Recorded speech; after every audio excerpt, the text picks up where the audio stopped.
Praise the Lord. Our daily bread. Sirach, chapter 11, verse 22.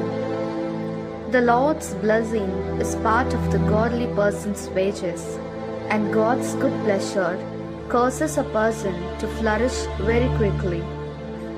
Almighty God, thank you for giving this wonderful verse. May your presence shower on us.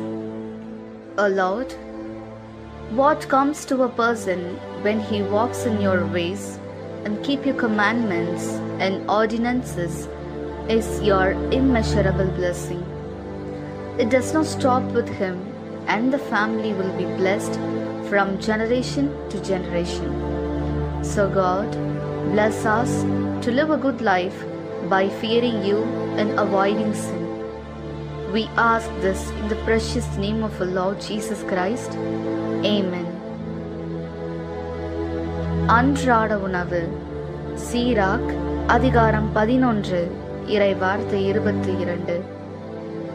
ஆண்டவரின் ஆசியே இறைப்பற்றுள்ளோருக்கு கிடைக்கும் பரிசு. அவர் தம் ஆசியை விரைந்து தழைக்கச் செய்வார். அன்பின் தகப்பனே, இன்றைய நாளிலே இந்த இறை மன்னாவை கொடுத்ததற்காக நன்றி ஆண்டவரே.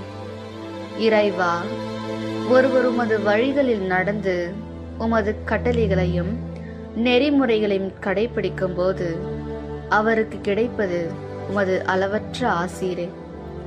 அது அவரோடு மட்டும் நின்று விடாமல் தலைமுறை தலைமுறையாய் அக்குடும்பம் ஆசிர்வதிக்கப்படும்.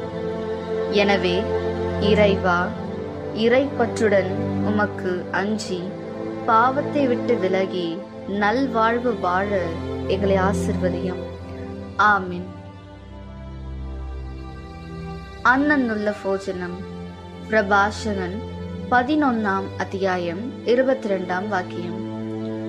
கர்த்தாவென்ற அனுககமான தெய்வ பக்தனோ சம்மானம் அது க்ஷண நேரம் கொண்டு പൂവണിയുണ്ണും. ദൈവമേ, ഞങ്ങളുടെ ജീവിതത്തിൽ എന്നും ദൈവഭയത്തിലും ഭക്തിയിലും വളർന്ന് വിശുദ്ധിയിൽ ജീവിക്കുമ്പോൾ അങ്ങയുടെ അനുഗ്രഹം ഞങ്ങൾക്ക് ലഭിക്കുന്നു എന്നു